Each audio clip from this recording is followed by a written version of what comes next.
Please rise and join us in the Pledge of Allegiance. I pledge allegiance to the flag of the United States of America and to the republic for which it stands, one nation, under God, indivisible, with liberty and justice for all. Thank you and welcome to the Attleboro School Committee meeting of Monday, May 8th, 2023. This is your reminder that this meeting is being electronically recorded. We're going to start tonight with our Spotlight event, and for introductions for Coelho Middle School, I'll turn it over to Assistant Superintendent Regan. Thank you, Chairman Withers. This evening, we're pleased to have Coelho Middle School with Principal Bowles and his team.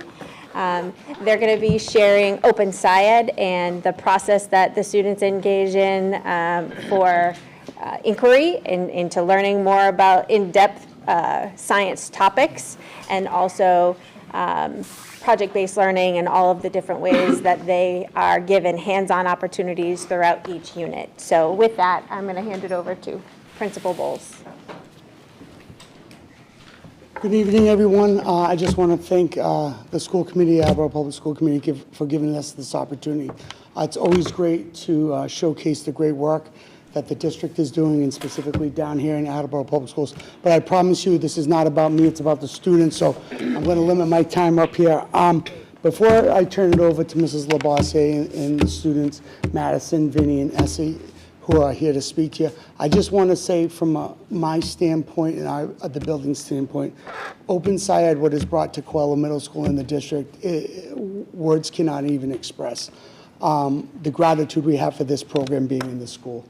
The program itself is developing skill sets we want students to really foster and grow as they go through their educational career. Critical thinking skills, it's student-centered learning, it's inquiry-based, it's having students do the good work and finding out answers or claims to what they're researching and learning about in science, but also citing evidence and to support their facts and details in what they're researching and learning about in science.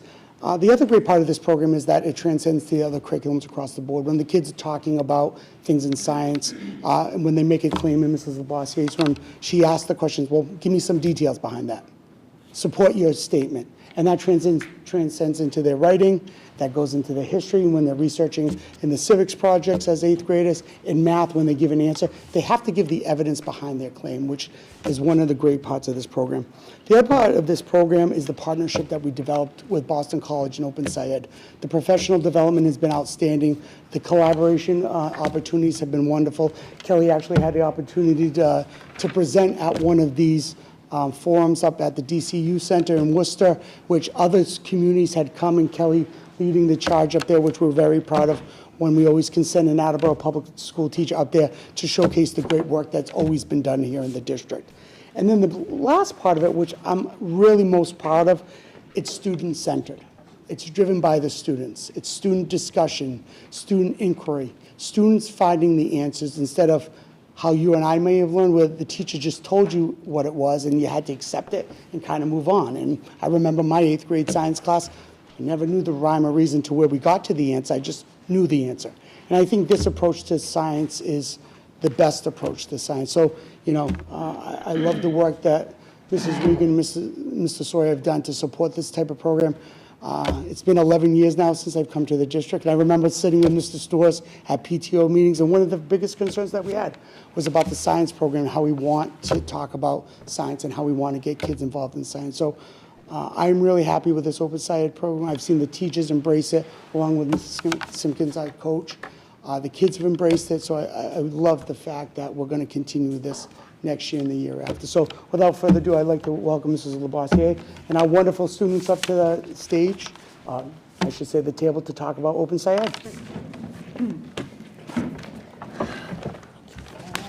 So Mr. Bowles did give a nice summary of it, and we're going to dig into it a little bit more. So as he alluded to, it's not learning about, it's figuring out. This is the curriculum I always wanted, always dreamed of, always tried to do with, but I never had the means to do it. It's not a textbook.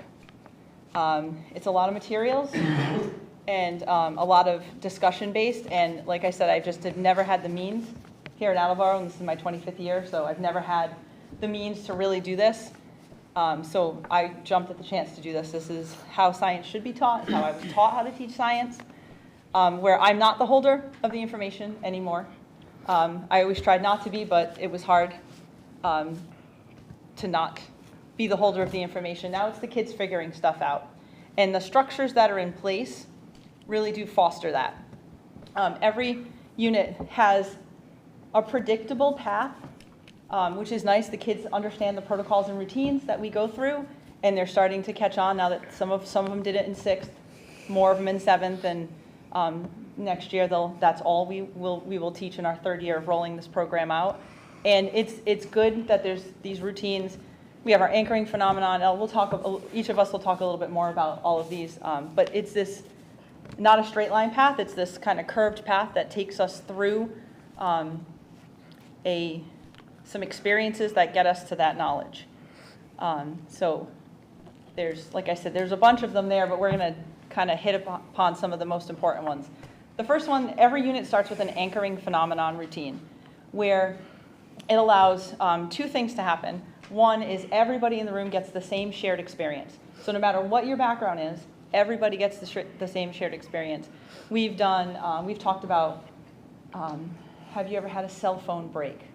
The screen on a cell phone break, and that's the anchoring phenomenon for one of our units. A bath bomb. And in this unit that we're doing with the 7th graders that we're wrapping up this week, it started with talking about food that we eat, and they all sampled some maple syrup and maple sap. So they all had a common experience. But what's even better is that no matter what they have for a personal experience, they can bring that to the table, because there's always a related phenomena that goes with it that they come up with. Very concrete with the phone, but then a little more nuanced in some of the other units where there's floods and droughts, where we talk about climate change. We start with floods and droughts. And I had a student who grew up in Guatemala where there was horrible floods, and she was able to speak to the class about that. Had another student who travels to the family in the Middle East. She was able to bring her experience with being in a drought into the classroom. So it really valued the student experience, but also gives everybody the level experience of the shared phenomenon, which is really neat. And then once we do that, we have this experience, the kids model, we do a whole class model, and then we go to the driving question board, which I'm going to hand over to Maddie to talk about the driving question board. The driving question board gives us an opportunity to learn what we want to learn about one subject. Ms. Labossiere has a topic. We, as a class, write questions about it, the topic, and we find the answers ourselves. It makes learning fun because we get to write questions and answer them ourselves on a certain topic, and it gives us a say in our learning as learners. And so when we do question, they also come up with how to find the answers to those. That's what they come up with the investigation ideas and the questions. Nice job. All right, so going into investigations, so what we mostly will do is we'll take ideas from our investigation ideas list, and then some of them we'll actually get to perform. Like one of the more recent ones was we took a spinach leaf and we put it in an enclosed environment, and then we measured how much the carbon dioxide and the oxygen would drop or increase, which then actually taught us about cellular respiration, which none of us knew what that was. None of us knew what it was called, but we then pretty much learned about what it was from photosynthesis, which was before then. So essentially this idea of learning essentially lets us figure one thing out, but also figure 3 more things out without even trying. Now, you'll do the next slide. Putting pieces together. So those investigations just essentially give us the pieces, but we still don't know what to do with them. So we make models like these ones, which are class models. The one on the far left is our one about photosynthesis, where we learned about what the stomata did and how photosynthesis was created in the chloroplast. So essentially these models we make a lot of them through the unit, and they get better and better every time we learn more things. And this happens with almost all of them, and this is how we learn it. Essentially what this does is we tell Ms. Labossiere what we want to know, and then for the rest of it, she is just like the cloud guy from Mario Kart, keeping us on that predictable path. So, Great analogy. Great analogy. And then, essay, wrap it up. As my fellow classmates once said, we'll get the idea from the driving question board, the investigator to get the answers. Some of our questions are always answered using videos, experiments, and notice on one trying by watching videos and taking notes of what we saw. And if you have questions, we'll write it down, the answer after. Then we'll dig into it more to get the answer. So majority of our questions are always answered. On some teachers, they don't know the answer. So, but using Open Science, we always get the answers to our questions, either during the ending, during the middle, or at the beginning of the curriculum, the lesson during training. So technically, all children enjoy it when they have to feel the questions get answered. They feel less confused and happy and finally know what they don't know. Technically, Open Science makes us feel happy because we now know we're less confused about the topic. Technically, I say Open Science is a good way of teaching kids. It's more fun and an interesting way of teaching kids. Thank you.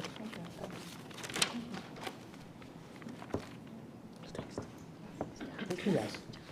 So as you can say, just wrapping up, going into Mr. Labossiere's room and the other science classrooms that they're doing at Open Science, it's a different approach to learning. And it's really about the students and what they want to get out of it. I'm honest with you, when I go into Ms. Labossiere, the kids are driving the conversations. To hear them have discussions in class, they're rich, deep conversations. They're always questioning why things are happening and these sort of phenomenons. And then, the learning piece of it is they didn't just memorize it for the performance of a paper and pencil test. They're learning it based on a project-based learning, which they're going to take and reflect as they move on in the educational career. So, the real testament of this program is when these young students get to the high school level and they say, oh, I remember that Ms. Labossiere's class. And that's where the real, learning just sticks with them. So I enjoy going in there. I know the kids, their feedback has been positive about this program. So we're just very excited about this program here in the Attleboro Public Schools. So thank you so much. Thank you. Thank you. Questions or comments for Ms. Johnson? Thank you very much, Mr. Withers. Great job, all the presenters. And I'm just really excited to see Open Science and hear the feedback. We've talked about it in our Teaching and Learning Subcommittee. We've talked about it at this table. And again, this is just another reflection of how our diversity is our strength, how we all have common experiences, but we all have unique experiences that we can bring to the table and help communicate and share with others. And it sounds like this has been very collaborative. It sounds like you guys are really coming out with some smart questions and being guided by a smart teacher. And we just, from where I sit, I really appreciate this excellent execution. So thank you. Thank you. Mr. Domenici? Thank you, and thank you. As a proud parent of an 8th grader and a soon-to-be 5th grader at Coelho, I'm always pleased to see the school come and present their best.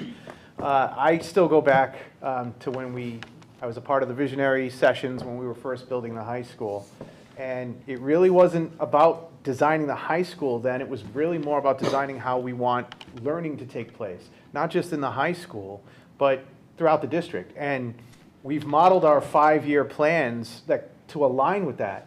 And we all at this table have talked about the benefits and values of project-based learning, which only triggers engagement, which is one of the pillars of what we try to do here, to engage, challenge, and inspire.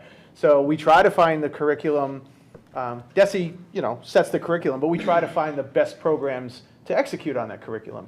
And so I'm thrilled, because this is now, it's makes its way all the way K through 12.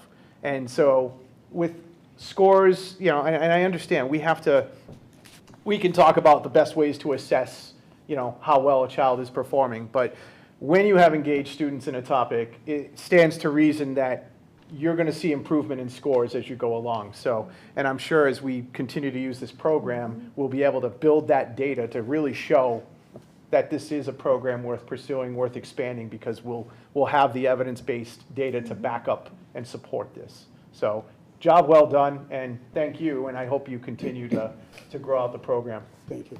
If I could add just one more comment.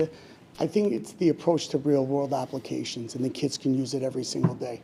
And as they get older and, you know, become parts of the community, they're going to reflect back on these experiences. And that's what science in all subject areas should be. How do I make a connection to the curriculum and subject matter that's being taught, and how can I use it in my everyday life? And that's what it's about. Test scores are one part of it, but seeing the kids actively engaged in a project-based learning environment where they see something that's tangible and they get something out of it and they reflect back on it and it's building blocks, I think that's where the real learning takes place. I agree. And back then we had this video, Most Likely to Succeed, and it talked all about how you don't need to just have like the old ways of teaching and standing in front and lecturing at students. That project-based learning not only can help improve scores in school, but it also just improves the mindset and the critical thinking that can be used, you know, in school and beyond. I couldn't agree with you more. Thank you. Mr. Storrs? Thank you, Mr. Chairman.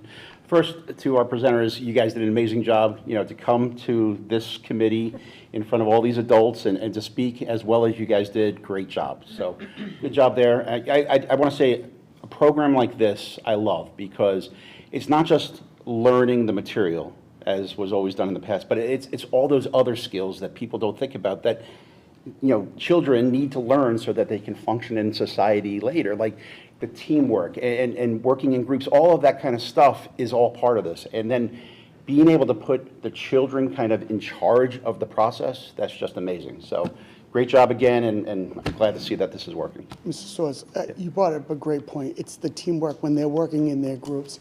Like if they don't agree, how do they sort of work together to get to a common place? Or if there's dissension, like, oh, I don't think it's that way. It's not an argument, but it's a discussion. And that's a valuable skill set in life, right? All voices are heard. Right. And those driving question boards, every student in the room has to put at least one sticky note. Love it. Yep. And they're invested. That means they're a part of the process and everybody's included. So I totally agree. Presenters, you did a great job tonight. It's not easy coming in front of us. You know, even when me and Ian were up here for the first time, it's not easy. So I'm glad to hear voices from more students. And as Mr. Bowles mentioned, back when he was in school, like he didn't do anything like this. And even back when we were in 8th grade and middle school, even just a couple years ago, like we weren't doing stuff like this.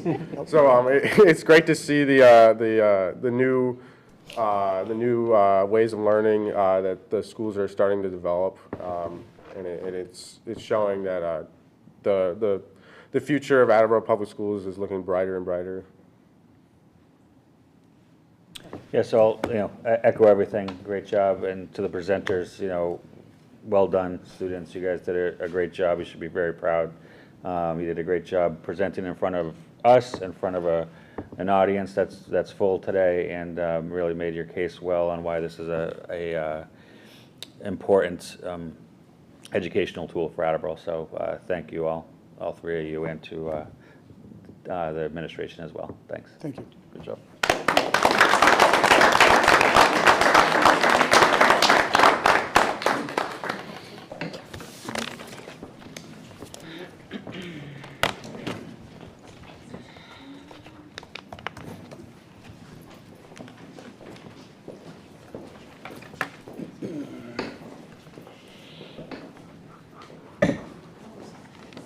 All right, next we have our Student Advisory Council update for the week, or for the meeting. I'll turn it over to Mr. Medeiros and Mr. Miller.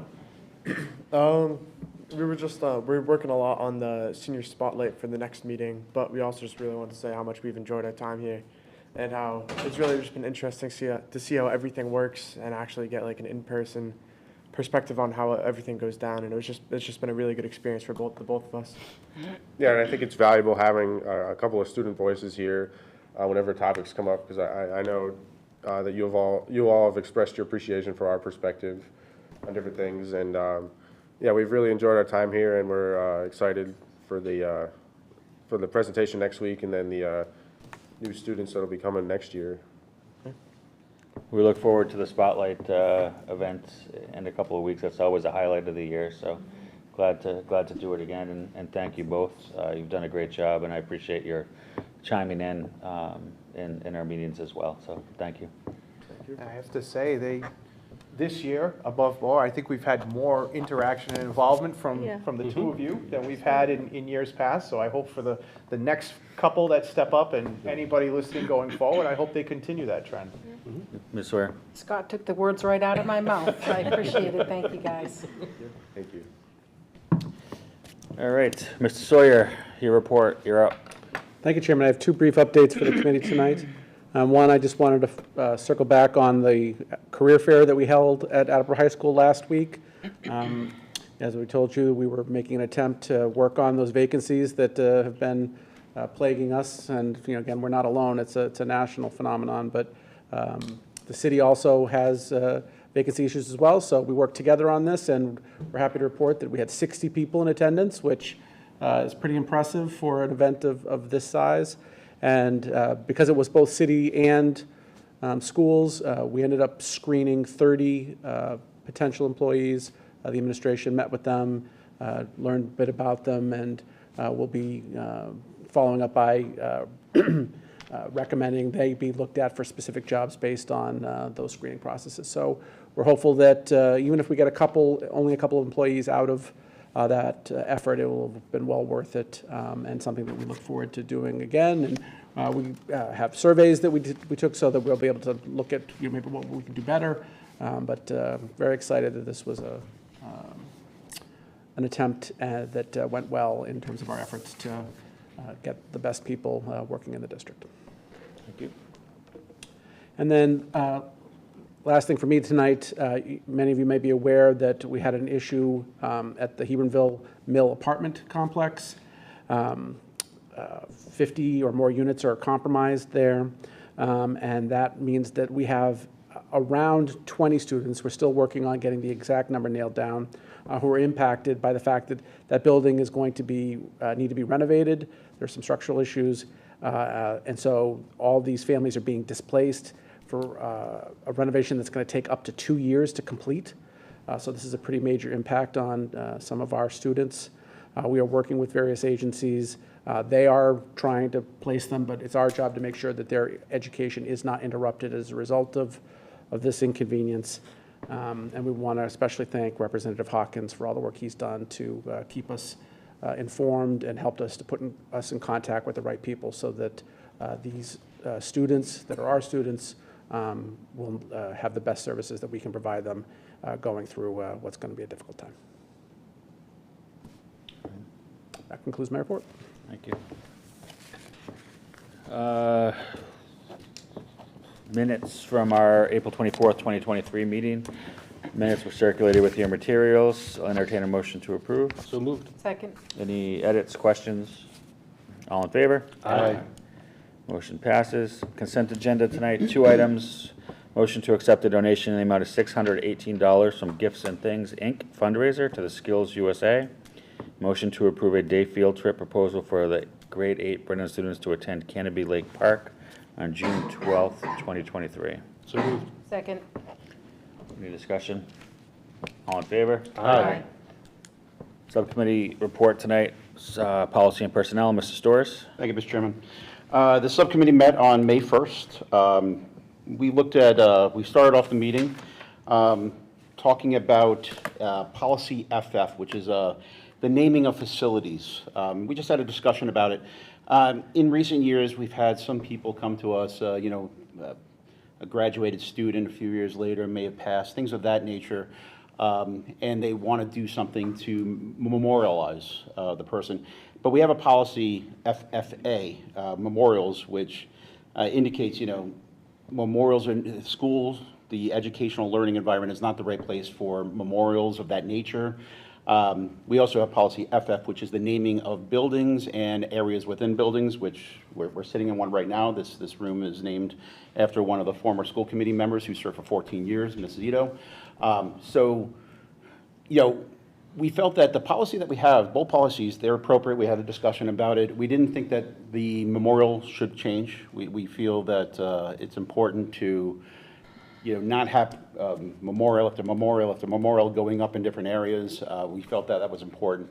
But we did discuss that how when it came to the building, or areas within the building that there, although the policy we have, which is mask policy, is pretty good, we might want to add some clarifying information of what would qualify somebody to have a school building. There are no current school buildings that we would even think of naming that aren't already named. We wouldn't name the high school, and all the other buildings that we have responsibility for already have names. But who knows, in the future, we might have another building somehow, and if that happened, names would come forward to the chairperson as per the policy, but the question would be like, what type of names will we be looking for? And some of the discussion is, it should be somebody who greatly, extremely affected the mission of the Attleboro Public Schools. Not just somebody from the community, but we're talking about a school building, that it should be, somebody that affected the mission of the Attleboro Public Schools. And same thing for the areas within the school, has always been the case. It should be somebody who greatly impacted the mission of the Attleboro Public Schools. So we're not ready to bring that policy forward yet. We just had the initial discussion at this time. Mr. Geddes took on the responsibility to try to add some wording with around the discussion that we had, and we'll be looking at that at our next meeting and hopefully bringing it forward before the next school year. Next, we discussed policy JH. The administration brought forward policy JH, the attendance policy. It's kind of a rewrite based on legal recommendations. Most of it, I would say, is the same as we have now, just in a different format, different way. A lot of it does have to do with Mass General laws and things of that nature. Does the administration have anything they want to add regarding the attendance policy? Nope. Okay, very good.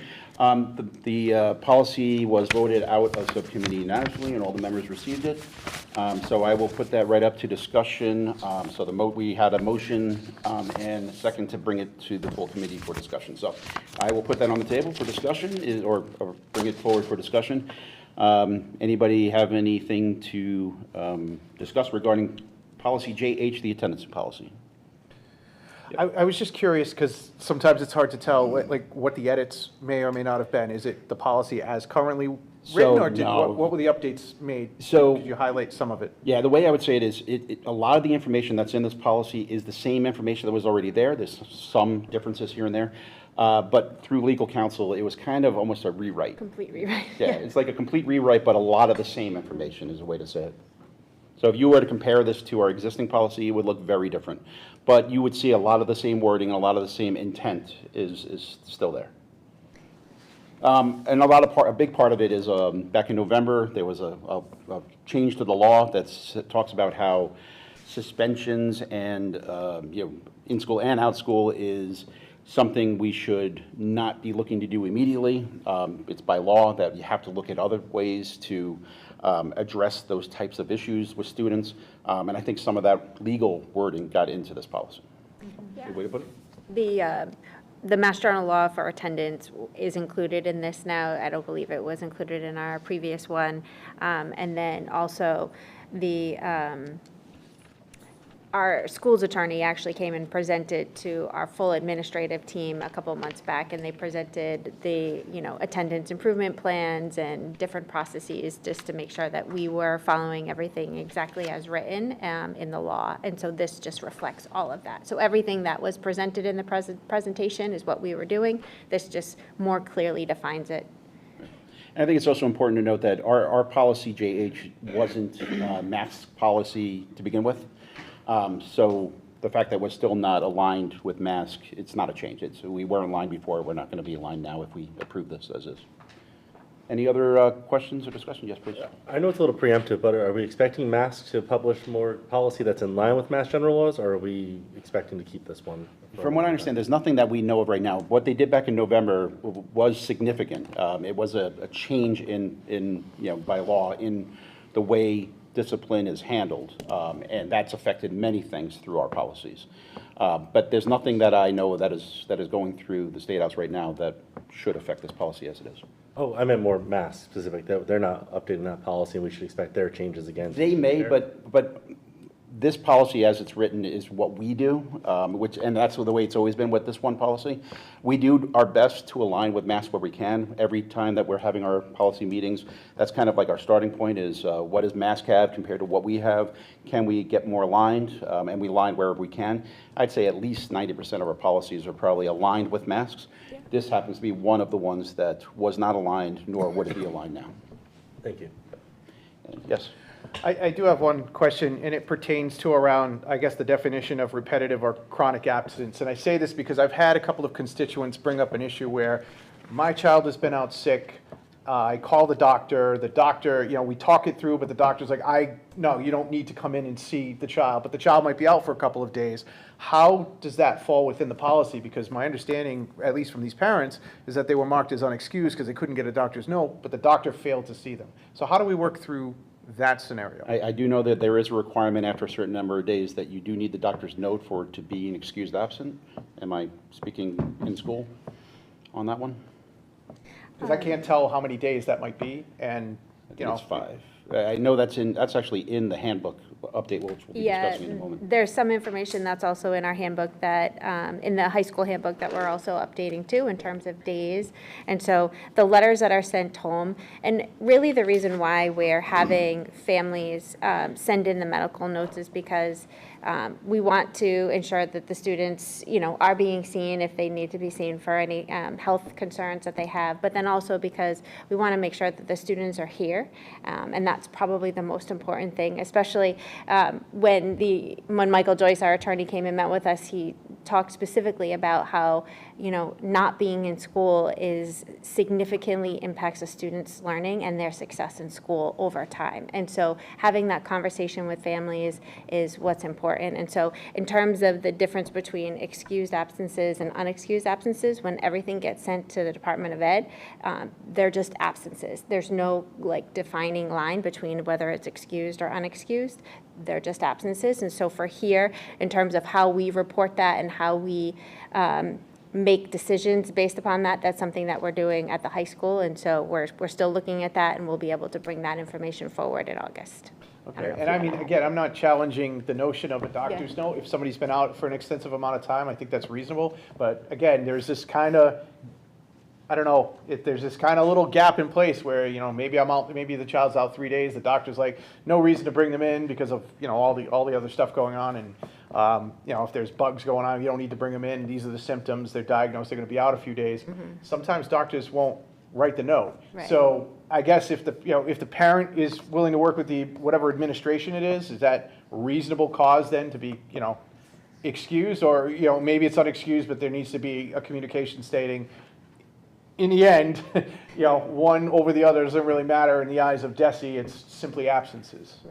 Right. And so I know that they've had the assistant principals and the high school administration has had conversations with families about it and have really tried to work with families based upon what was happening in the home. So I know that there have been adjustments that have been made. And then just tying it into whether or not a certain number of absences, one way or the other, could prohibit a child from taking part in other activities. You know what I mean? So I believe unexcused can. If they're excused, it's less so, but unexcused, if you have 5 over the course of the year, it becomes a certain level. I think if it gets to 8 within a certain amount of time frame, legally, it has to actually go to a higher level. So if a student has 8 or more unexcused absences in a quarter, school officials may file what they call a CRA. And so we'll typically have had conversations with you before it gets to that point, because really we want to make sure, we want to work with the families to ensure that students are getting to school. And if there's a barrier or if there's something that we can do to support you or the family in that, we want to try and get to that before it gets to 8. And again, that's unexcused, not excused. Again, and I agree. And, there's reasons we have those rules in place. But I had a couple of parents bring up kind of in the middle of the two extremes, and so therefore I just wanted to try and get some clarification that I can bring back to them. Yeah, all good. Thank you. Any other discussion? All right, seeing none, all those in favor? Aye. Any opposed? All right. Passes unanimous. Next, we had a discussion that was brought forward to us by the superintendent. First time the superintendent has come to grace us at our policy subcommittee, which shows you how important this issue really is.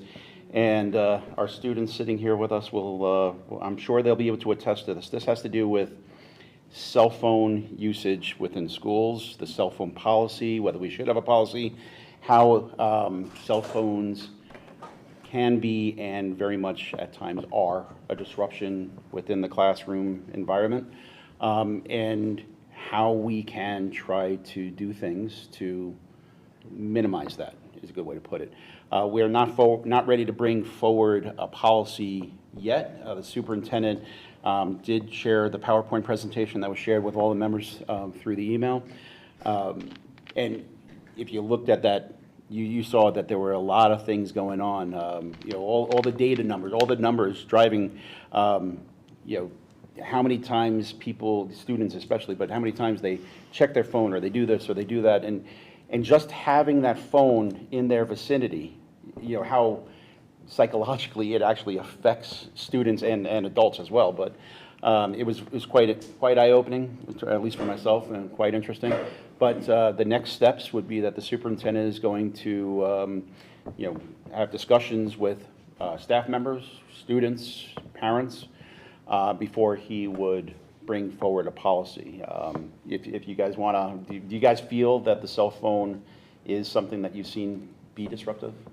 Yeah, I think it can be a problem for students. I think it's a very like student-to-student issue.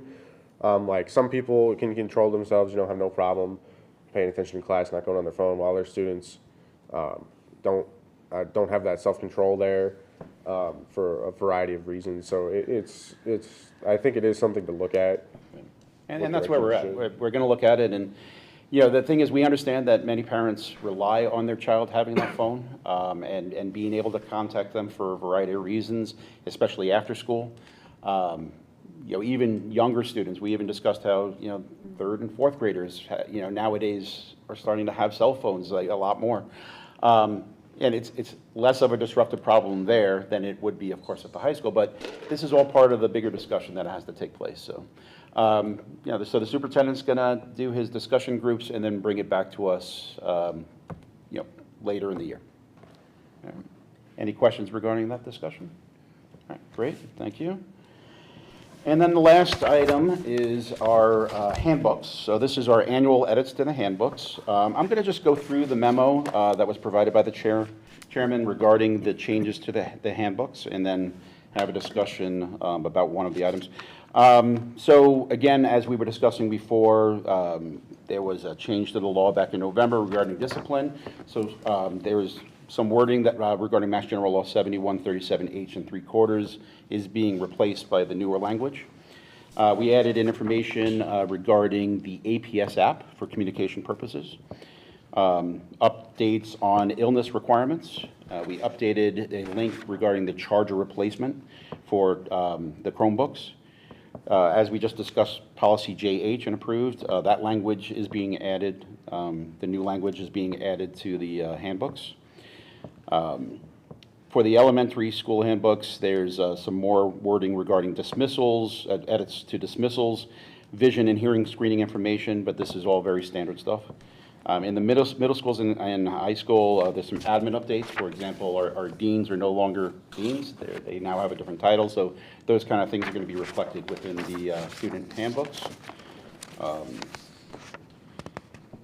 There is eligibility wording being changed for the Massachusetts Interscholastic Athletic Association, MIAA. A slight fee increase regarding National Technical Honor Society, as well as eligibility requirements and a fee update for National Art Honor Society. Some wording differences for what we have in there regarding clubs and after-school activities. Before we actually listed them all, but that's something that's changing all the time, so it's more general now as far as the wording in there. Some ID requirements, some attendance requirements regarding what we just discussed. Also, the no full day for the Early Learning Center, so that had to be reflected in the handbooks as well. And some vision and screening and vision and hearing screening information is there as well. Other than that, there was only one other thing added to the handbooks. I had a conversation with the superintendent before our policy meeting regarding what was brought forward to the committee at our, at the hearing. And, we had a good discussion regarding what was brought forward. And, one of the things that the superintendent very much respects and that we do and we continue to do is respect parental rights when it comes to minors. When it comes to their children, the administration very much respects parents being able to, opt out of certain things over the school year, depending on the situation, especially when it comes to minors. We understand in the high school, students get to a certain age, they can actually make certain decisions for themselves. But generally, for minors, parents have, a say in what their child is exposed to. They should be aware of and be exposed. And this is not a change. This is something we've always done and continue to do. So, the superintendent relies on the fact that if a parent doesn't want their child to be exposed to something, they can contact the school through a certain process, and that would be respected. So I did ask if we could add that to the handbooks. So the superintendent thought that was a good idea. And so the language that we added, which again, it's just a communication to parents regarding parental rights so that they can opt their minor child out of access to specific book titles and what the process would be to do so. And the wording that was added, so then,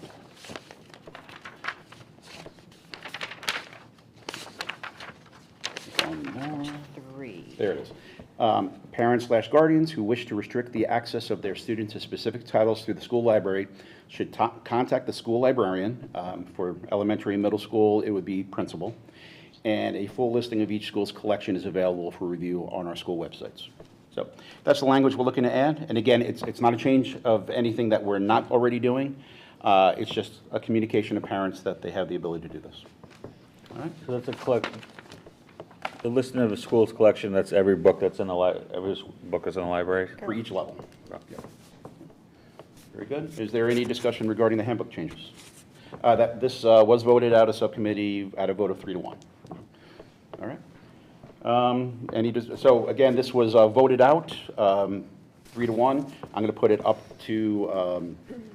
for a motion. It's already going out for discussion. Is there any further discussion regarding? Yep. So, when we do the handbook updates every year now, I ask the same question because one time we got burned a little bit. There's nothing else that's being updated in the handbooks that, we look at it, but it's the long books. There's nothing else that.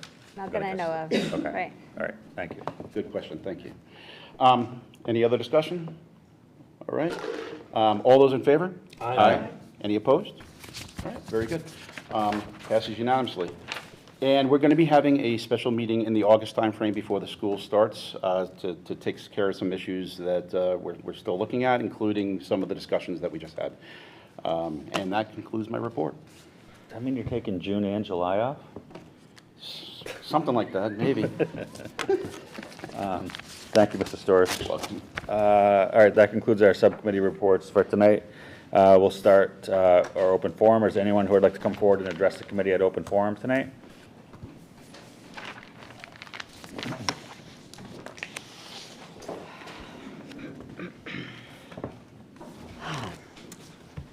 We're here about books, and we thank you for including. I'm sorry, can you just state your name and address? Oh, sorry. That's okay. Julie Rigby, 70 Holly Street, South Attleboro, Mass. And we're here about the library books. We thank you for making that addition to the handbook. And we'd like to start by acknowledging the efforts of the administration and the school committee to provide library material in keeping with your high educational standards. We accept that not every book can be individually reviewed, and we'd like to bring to your attention several books currently in the libraries that not only fall below your high standard, but verge on being outright pornographic. When first discussing these books and making this presentation to you, we said expert opinions and evidence would be needed to prove that this kind of sexually explicit material was harmful to young people. Well, the parents were shocked. They said it was just plain common sense that it was harmful. I mean, we all know that. Regarding these offensive books, I'd like to point out and it's often referred to, that the Supreme Court opinion in the Board of Education versus Pico, 1982, uses a standard that no challenged instructional resource shall be removed because of the ideas expressed therein. Removal of materials may be based on the lack of educational suitability of the library material, lack of appropriateness for minors, such as sexualized content, or for pervasive profanity or vulgarity. The Supreme Court states that books and materials can be removed for profanity and vulgarity. It doesn't have to rise to the level of obscenity or material which would violate criminal law in order for it to be replaced with better options. We do have a list of books that are in the high school and the middle schools. And we've also called on a moratorium on the purchase of new books until a new policy for book selection, which includes parental involvement, is adopted. And we have a model of that policy for you. Thank you.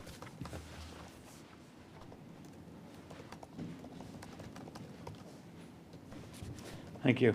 Is there anyone else who would like to address the committee?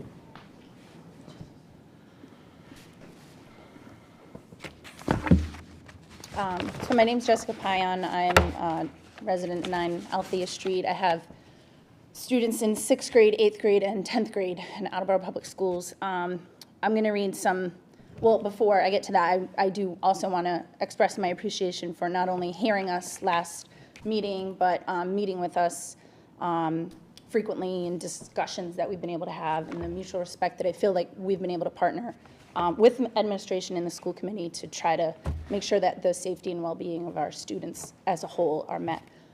That being said, I'm going to read some pretty uncomfortable things that I don't feel are appropriate for students to hear. Is it fair to ask that the students are not present for this portion of what I'm about to speak?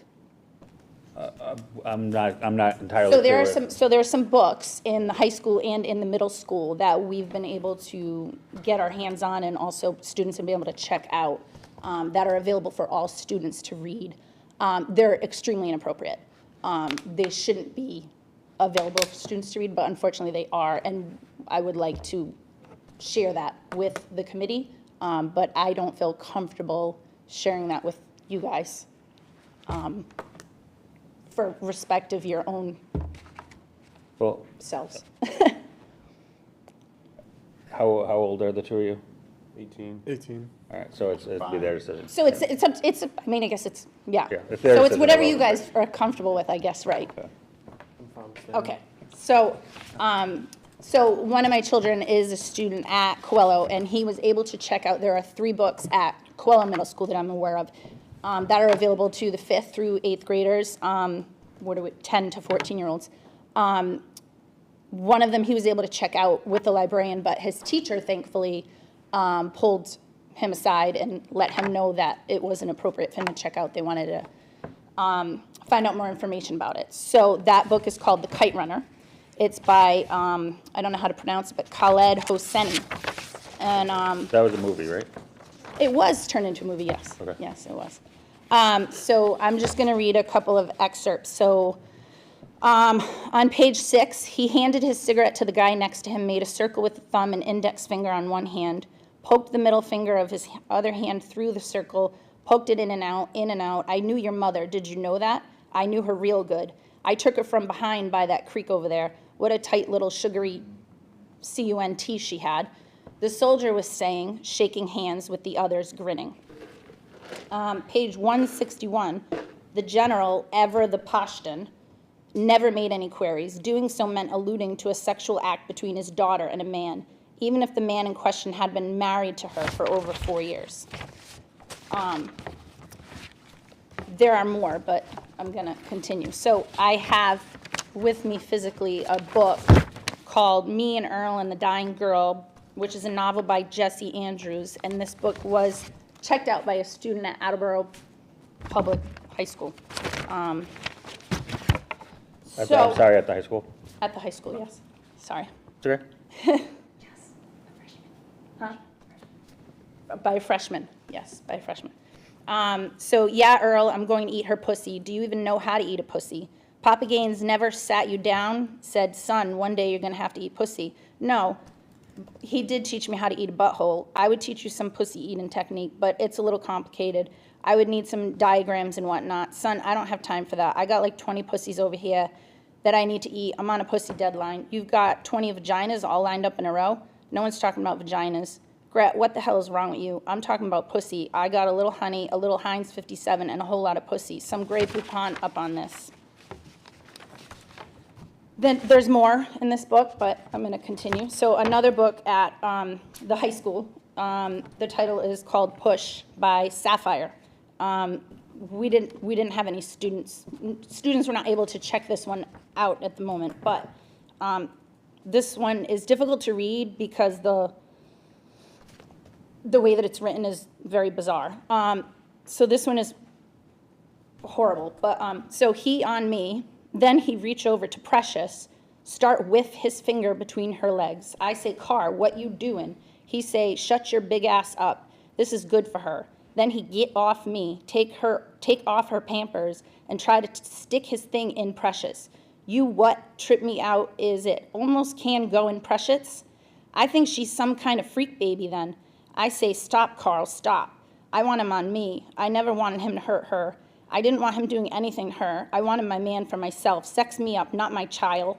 So you can't blame all that shit happened to Precious on me. I love Carl. I love him. He her daddy, but he was my man. That was on page 152.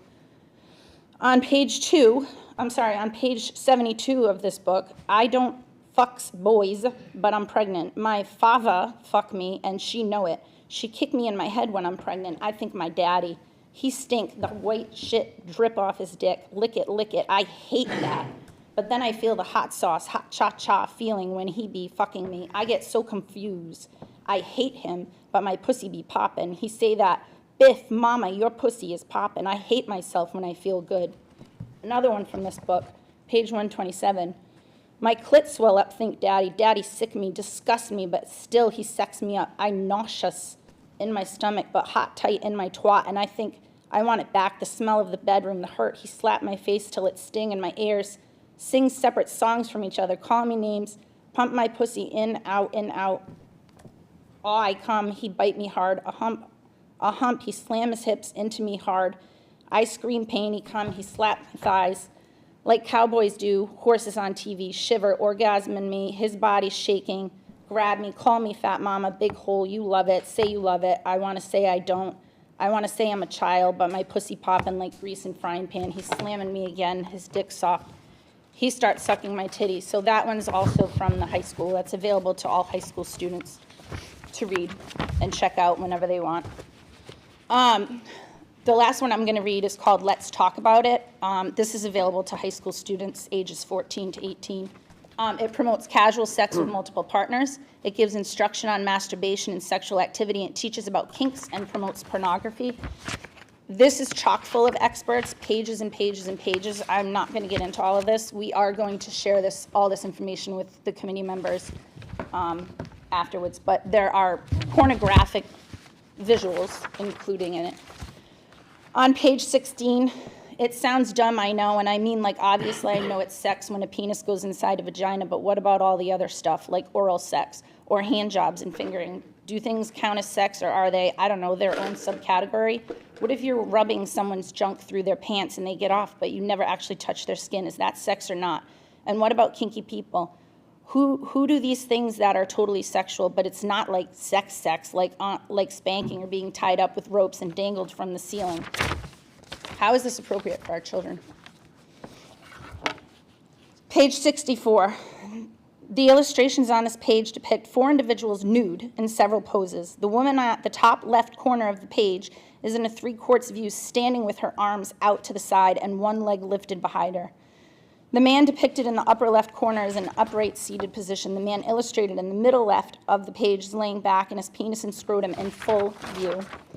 The woman at the bottom right of the page is laying back with her arm behind her head and her legs spread out. Page 65. This illustration depicts 4 nude individuals. There's a man kneeling down with his penis erect and angled toward a woman he is holding hands with at his side. The woman next to him is looking at him with her legs slightly spread open. The illustration in the top right corner depicts a woman with a leg in front of her and a leg behind her in a three-quarter view with her public region and breasts exposed. The individual in the lower left corner of the page is laying back with breast, penis, and scrotum partially exposed. Page 66. My friends just don't know what a great ass is when they see one. My friends think I have a fat ass. My cock is fine, and I'm glad that it can make me feel good. It is what it is and serves me well. My cock isn't big enough. Page 74. The illustration at the bottom of the page depicts a woman lying in bed with her legs parted. She's holding her phone by her pubic region. The text bubble reads, "Whoa, hello there, look at you." What are we promoting for our kids? Sexting. This illustration in the middle of the page is of an arm stretched across the page with the hand holding a phone. The image on the phone screen is indicative of a vagina in close-up view. The last one I'm going to read in this book, page 82. The illustration on the top of the page depicts exposed breasts of different sizes exposed in full frontal view. The text above the illustration reads, chest, breasts, and nipples. Some people love to have theirs touched, others hate it. The illustration at the bottom of the page depicts a man bent over with his anus exposed in three-quarters frontal view, and his penis and scrotum are shown from a rear view. The structures are labeled. Text beside the illustration reads, anus. Both practical and pleasurable, this tight, flexible hole serves two purposes. This is the entrance to your bowels. The opening is also chock full of sensitive nerves, making it a erogenous zone for touching and penetrating. Why are we promoting anal sex to our children? Thank you for your time.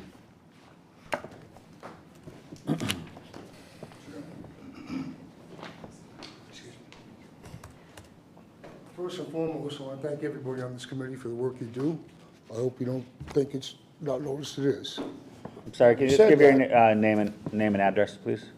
David Dansby, 139 Hackett Avenue. I've been a resident in Attleboro since I was discharged from the Army in 1976. My daughter went to this school. She had a state scholarship for high academic. She's now going for a master's degree. She just had a child. What's been brought to my attention, excuse me, it's a little more than pornography. You can't excuse it away by saying it's a cartoon. It's a cartoon of one boy sodomizing another boy, one boy performing fellatio on another boy. It's pornography. It's not a cartoon. Having said that, I want to read some of these books that are available to children ages 10 to 14. They're at the middle school? Coelho, yes. He tilted my face up to his. He kissed me. Well, I'm sorry, what was the Hand book? kiss. Sir, I'm sorry. Are you reading a list of books? We are reading out of Speak. The book Speak. Okay. Who's the author? Okay, these are just passages from the book. I thought you kind of picked up on that. He tilted my face up to his. He kissed me. Man kiss. Hard, sweet, and deep. Nearly knocked me off my feet, that kiss. He kissed me again. His teeth ground hard against my teeth. It was hard to breathe. What do you want? He says. What did he say? I didn't answer. I didn't know. I didn't speak. We're on the ground. When did this happen? I don't like this. I was not on the ground. He was on top of me, my lips mumbling something about leaving, about a friend who needs me, about my parents worrying. I can hear myself. I'm mumbling like a deranged drunk. His lips lock on mine, and I can't say anything. I twist my head away. He's so heavy, there's a boulder on me. I open my mouth to breathe, to scream, and his hand covers it in my head. My voice is clear as a bell. No, don't want to, but I can't spit it out. I'm trying to remember how we got on the ground and where the moon went, and wham, shirt up, shorts down, on the ground smells wet and dark. And no, I'm not really here. I'm definitely back at Rachel, gripping my hair and gluing on fake nails. He smells like beer, and man, he hurts me so much. He hurts me and gets up and zips up his jeans and smiles. Again, ages 10 to 14. I'm Here's sorry, another one. who was the author of that book? Laurel Hayes Anderson. And that's in the library? Yes, sir. Okay. That's in the junior high library. Available again to children 10 to 14. The next passage I'm going to read about is Monday's Not Coming. This is a great one. It's got race baiting, All kind of goodies. First thing, trying to find another job, but these white folks just don't want to hire a black woman. That's against the law. We all know that. Of course, she said, Shayla said, bustling through the crowd. She a hoe, just like her sister, fucking every dude on the courts. Again, ages 10 to 14. She said the only thing doing it with Claudia, because they lesbians. Nice. Next. Page 266. Well, not like me, but older high kids in schools. They stuck in their clusters, drinking, laughing, grinding on each other. On the table in the corner sat rows of half-empty bottles of brown liquor, a bag of melting ice, and a stack of red cups. Kit Kat and Megan went to work mixing drinks.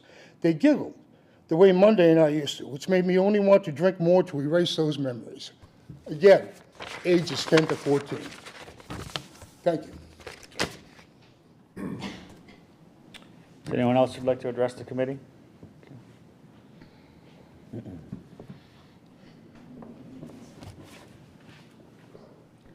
My name is Dorothy Lamar, 192 Park Circle in South Attleboro. Thank you for giving me the opportunity to speak to you tonight.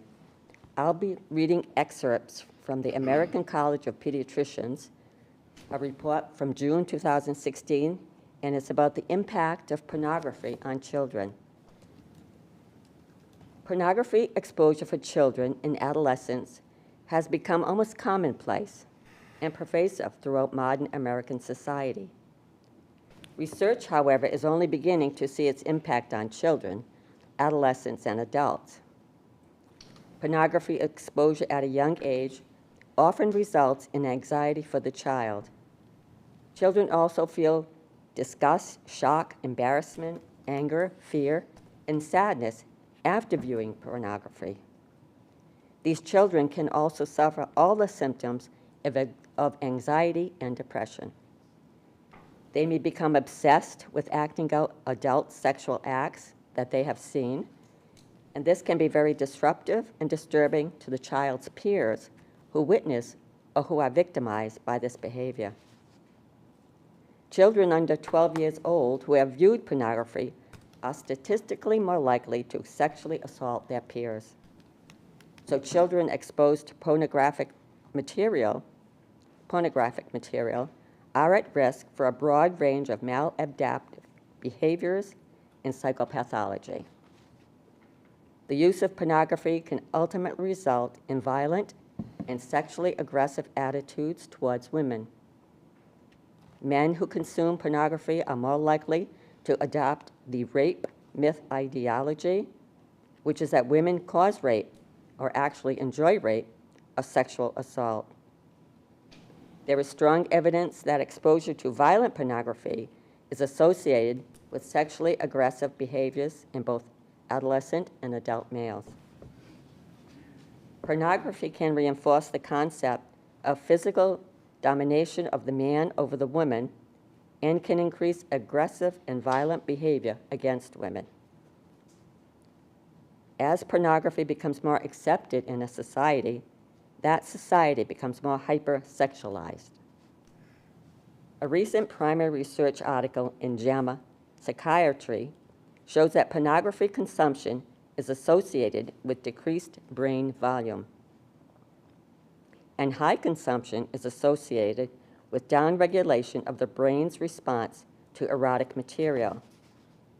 And these neural changes in the brains of pornography users are similar to the changes seen in brains of individuals who are addicted to cocaine, alcohol, and methamphetamines. Pornography use by adolescents and young adults often leads to a distorted view of sexuality and its role in fostering healthy personal relationships. These perspectives are likely to make it more difficult for young people to form meaningful relationships with the opposite sex, which will ultimately result in more anxiety, depression, and overall life dissatisfaction. In conclusion, the report states children may suffer negative effects due to modern society's exposure to and acceptance of pornography. These negative effects include mental disturbance, and unrest for the young school-age child, including acting out and violent behavior. Because of its harmfulness to children, pornography must never be used as a tool to teach children human sexuality. For older adolescents and young adults, pornography teaches a false narrative regarding human sexuality and how men and women form healthy sexual relationships. The report ends stating that pediatricians should be equipped to discuss with parents both how and why to prevent pornography exposure to their children. Pediatricians, pediatric health care providers, and everyone should understand the negative impact that widespread use of pornography is having on today's children. Thank you for hearing me, and thank you for your help to save our children. Thank you. Is there anyone else who would like to address the committee tonight at open forum?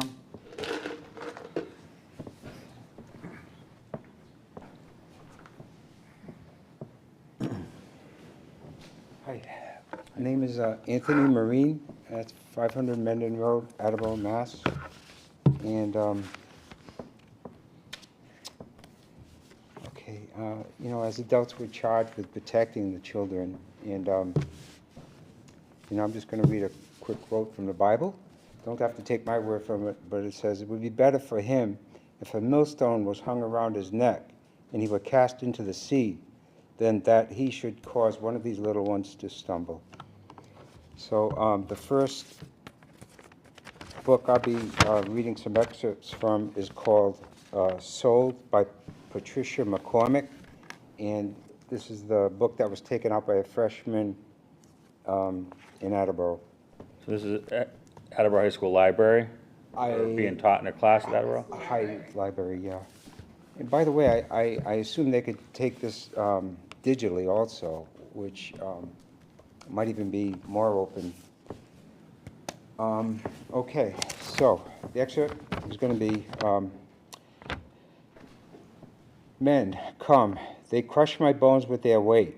They split me open. Then they disappear. I cannot tell which of the things they do to me are real and which are nightmares. I decide to think that it is all a nightmare, because it is if what is happening is real, it is unbearable." This is an excerpt from page 123. The next excerpt I'll be reading is from page 102, which says, "Then Mutaz flies at me. She grabs me by the hair and drags me across the room. She flings me onto the bed next to the old man. Then he is on top of me, holding me down with the strength of 10 men. His teeth dig into my lower lip. Underneath the weight of him, I cannot see, move, or breathe. He forces my legs apart, pushing himself between my thighs. He is on top of me, and something hot and insistent is between my legs. With a sudden thrust, I am torn in two. Oh yes," he says, panting. "Habib is good in bed." And I'm just going to read one quick excerpt from a book called,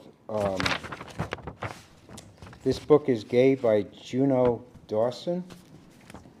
And this, again, is in the Attleboro High School library. And it's just going to read one brief thing. It says, "Gay men have slightly longer and thicker winkies. Excellent. The amygdala of gay men is more responsive to porn than those of straight men. So we have bigger dicks and we're hornier. Just saying," from page 41. And thanks for your time. Thank you. Is there anyone else who would like to address the committee at open forum?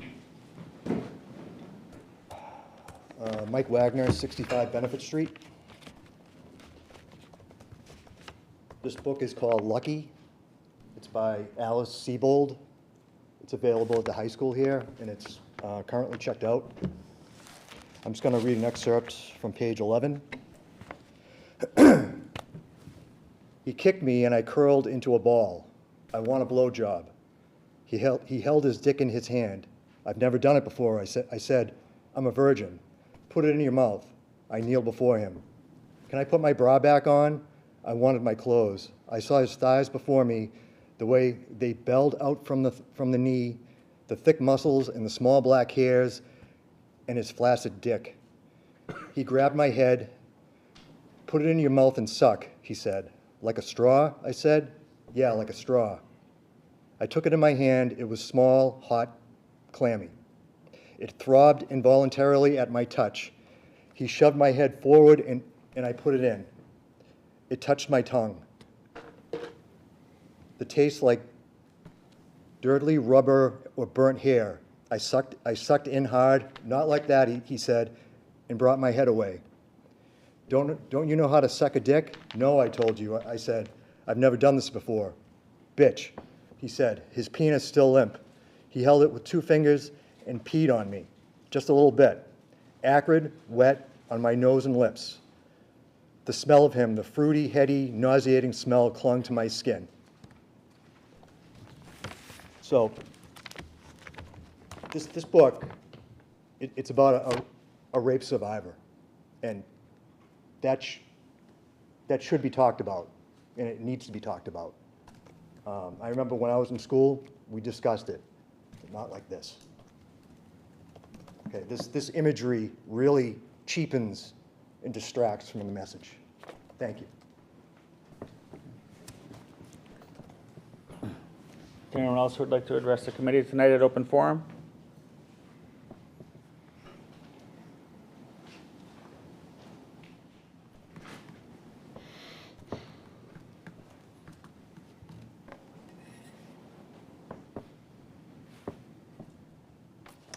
Hi, Elaine Marine, 500 Mendon Road, Attleboro, Mass. Just a quick suggestion regarding the policy that was already in place and placed in the handbook. I wonder if you could send a letter out to parents, because I'm not quite sure how many parents would read a student's handbook or how many students even read a student's handbook. And this is really something that you're trying to reach out to parents with, correct? To let them know. So just a suggestion. Thank you for this time to talk. And thank you for asking for the authors, Mr. Withers, because in doing research, we found that same author wrote many bad books.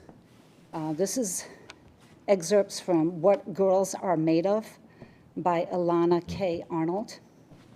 I should have brought my glasses. Instead, I flick the vibrator switch on. I grip the black handle tightly, and I press the nose of it against the center of me. The next orgasm hits almost at once, more of a tsunami than a wave, and I'm overcome and lost in it. When the crest of it passes, I don't turn off the vibrator. I don't take it away. I shove it more firmly against me, and I squirm beneath its relentless hum. I force myself to come again and again until the pleasure morphs into punishment, until I ache, until I lose count of how many times I've come and how many ways I've lost Seth. The orgasms are a seething ocean cresting atop the one before. That's from page 68. This next book I'm going to read from was taken out of the Attleboro High School Library, Tricks, by Ellen Hopkins. His arms wrap around me, and his rough hands go straight to my boobs. I try to knock them away, but I'm no match for his strength.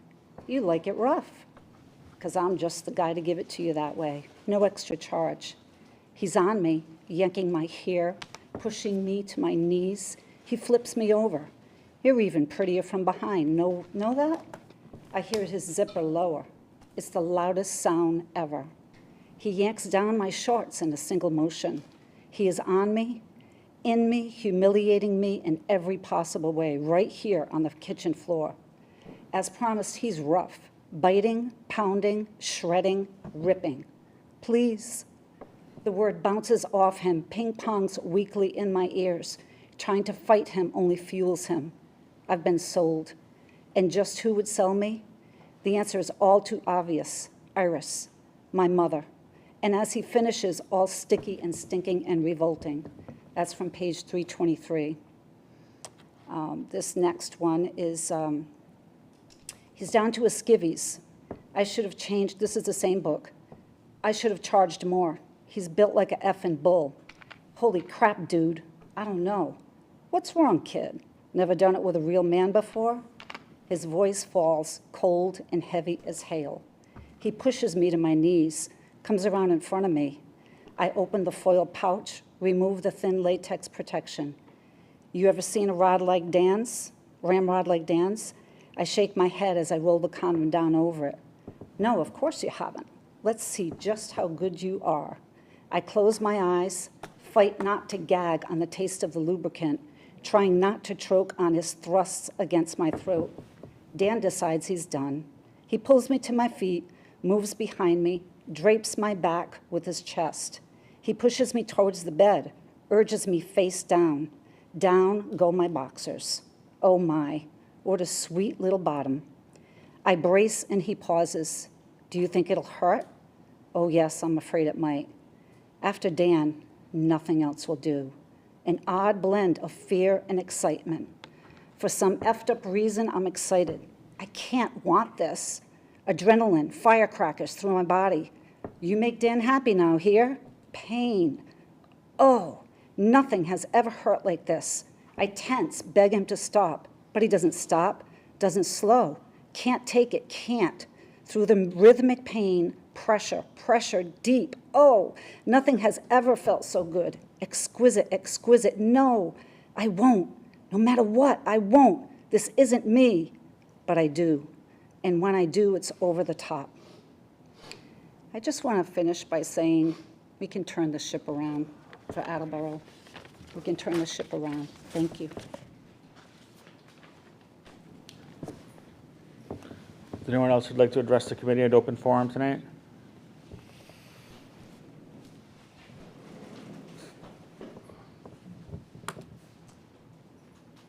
Hi, my name is Jennifer Ferry. I live at 12 Samuel Way in Attleboro, and I have a freshman in at the high school. You've now heard several excerpts, the Supreme Court law, and professional reference.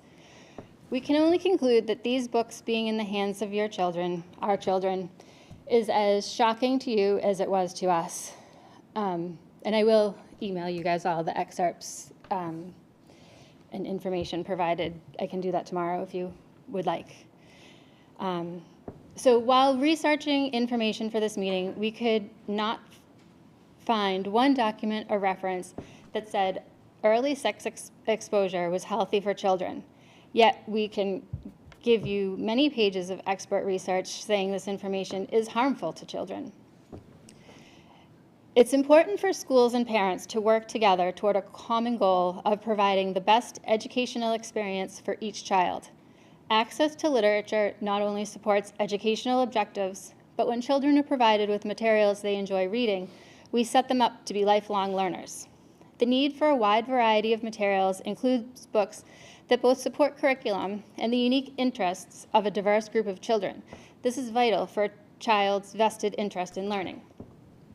While this is clearly a complex process, examining and updating the policy, and actually, I don't think we have a policy on how books are chosen for the library, but I could be mistaken. Sorry, this is why I'm reading and not. Anyway, while this is clearly a complex process, examining and updating the policy to establish parameters that both meet these needs and maintains a reasonable expectation that appropriate material does not contain graphic or sexually implicit material is essential.